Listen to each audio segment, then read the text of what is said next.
Eu, professor João Pedro Holanda, de novo por aqui. Agora para gravar um programa especial nesse feriado, no meio do carnaval, a data magna de Pernambuco. Preste atenção, essa data é histórica, não só para Pernambuco, mas para todo o Brasil. Porque ela é fruto de uma luta, é fruto de uma grande revolução que teve início aqui em Pernambuco e tomou conta de quase todo o Nordeste. Vê só, nesse momento de dominação portuguesa no Brasil, existe um ciclo revolucionário, um ciclo de movimentos emancipacionistas.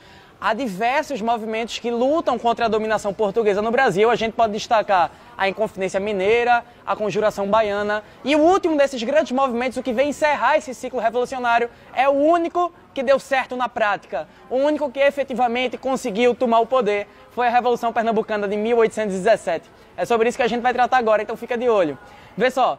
Já no século XVIII, na Europa, começam a emergir determinadas ideias filosóficas e políticas que colocam em xeque o Estado absolutista, que colocam em xeque a concentração de poder nas mãos de um soberano. Essas ideias pretendem trazer liberdade, tanto econômica, como política, como religiosa, como de imprensa. Essas ideias liberais ficou conhecido na história como um movimento ou ideário iluminista. Essas ideias iluministas, obviamente, chegam ao Brasil e chegam com força. Em Pernambuco, essas ideias iluministas vão começar a ser difundidas, espalhadas por uma instituição secreta. E, obviamente, essa instituição tem que ser secreta. Por quê? Porque a gente vive sob o domínio português, a gente vive sobre o domínio metropolitano. Então, obviamente, não há uma liberdade de movimentação e de discussão política, muito menos liberdade partidária. A maçonaria é quem é a instituição responsável no Brasil por difundir, por espalhar essas ideias iluministas. Então, desde o século XVIII, a maçonaria vem investindo em diversos movimentos de libertação da dominação metropolitana aqui no Brasil.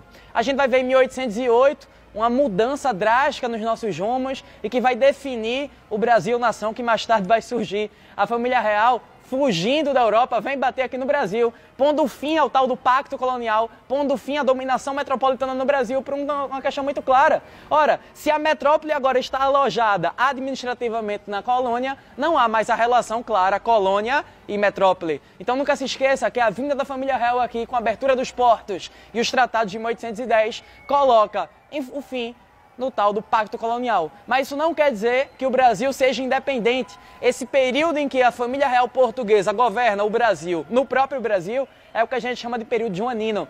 E é óbvio, o período joanino marcado pela dominância da família real no Rio de Janeiro, que era a capital do Brasil na época, caracteriza-se por uma grande concentração na cobrança de impostos para a cidade do Rio de Janeiro. Dom João pretende modernizar essa cidade. Claro, ele é um rei europeu, não vai querer morar aqui no Brasil em péssimas condições. Então ele tenta modernizar ao máximo a cidade do Rio de Janeiro, inclusive tentando implantar um sistema de iluminação pública. Um sistema ainda primitivo, mas para a época um sistema massa. Muitas pessoas são desalojadas de suas casas para dar lugares a funcionários públicos portugueses. Enfim, o período joanino é marcado por uma alta tributação, uma alta cobrança de impostos em várias regiões no Brasil para sustentar essas mudanças e até mesmo o luxo que Dom João estava querendo trazer ao Rio de Janeiro. Obviamente, Pernambuco, historicamente, uma capitania e uma província insatisfeita com a dominação portuguesa, já foi palco de outros grandes levantes, tanto nativistas como emancipacionistas. Pernambuco não aceita esse tipo de acocho, esse tipo de arroxo no nó da gente, e aí termina por planejar uma grande insurreição a essa dominação joanina carioca, beleza? Preste atenção, como eu falei para vocês, essas ideias de liberdade, elas são propagandeadas pela maçonaria Constituição Secreta. Essa maçonaria em Pernambuco, ela organiza-se em diversos níveis, inclusive no nível religioso. A gente tem muito forte aqui o Seminário de Olinda, e nesse Seminário de Olinda as ideias iluministas circulam com muita força. A gente tem chamado também o Areópago de Itambé, que é uma espécie de casa maçônica, e outras lojas maçônicas diversas espalhadas por Pernambuco.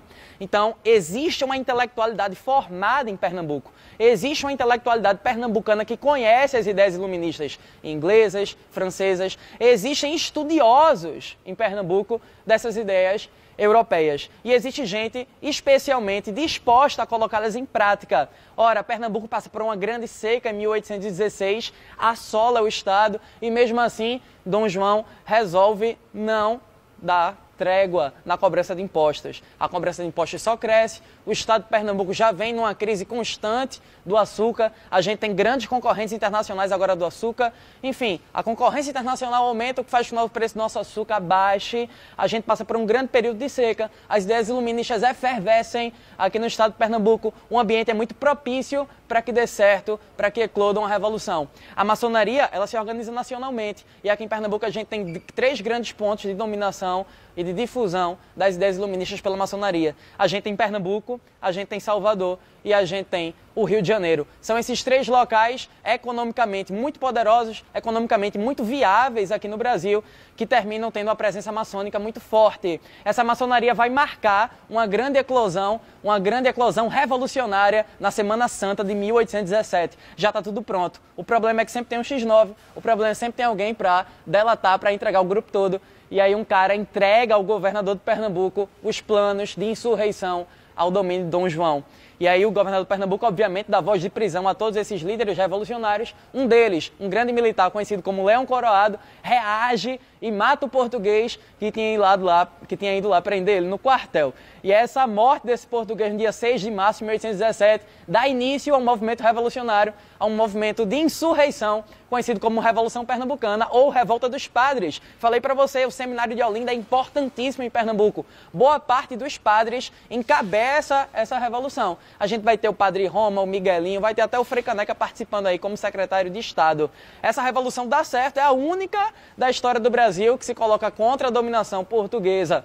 Nesse momento, Portugal já está aqui no Rio de Janeiro administrativamente, por conta dessa fuga da família real que eu mencionei para vocês, mas é a única que dá certo. Pernambuco transforma-se num país, Pernambuco transforma-se numa república independente do restante do país, independente de Portugal, durante mais ou menos 74 dias. É elaborado, inclusive, um protótipo de Constituição para Pernambuco. E é justamente essa Constituição que vai garantir liberdade de imprensa, garantir uma série de liberdades que não existiam, a divisão dos poderes também, que vai ser a marca do nosso feriado, a marca da nossa Carta Magna, a Carta Maior, a Carta Máxima dessa República Pernambucana que surge. Vale a pena ressaltar que esse movimento não se centra apenas em Pernambuco, mas é espalhado também por Paraíba e Rio Grande do Norte. Até a bandeira foi feita nessa época, ó. Essa bandeira da gente foi criada na Revolução Pernambucana de 1817. Veja, praticamente a única diferença é que existiam aqui 3 estrelas. Uma representando Pernambuco, a outra Paraíba e outra Rio Grande do Norte. A cruz, indicando que a religião católica ainda é a religião oficial,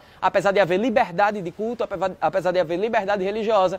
O sol, indicando a forte presença das ideias iluministas. E o arco-íris, indicando o início de um novo tempo, o início de uma nova era. É importante ressaltar também que esse movimento, esse governo provisório que toma conta do Brasil, na verdade toma conta de Pernambuco, Paraíba e Rio Grande do Norte, existe uma grande briga de forças lá dentro. Existe um grupo a favor da libertação dos escravos, a favor de um movimento abolicionista, e existe um grupo, obviamente, liderado pelas elites, encabeçado pelas elites, que é muito contra essa libertação dos escravos.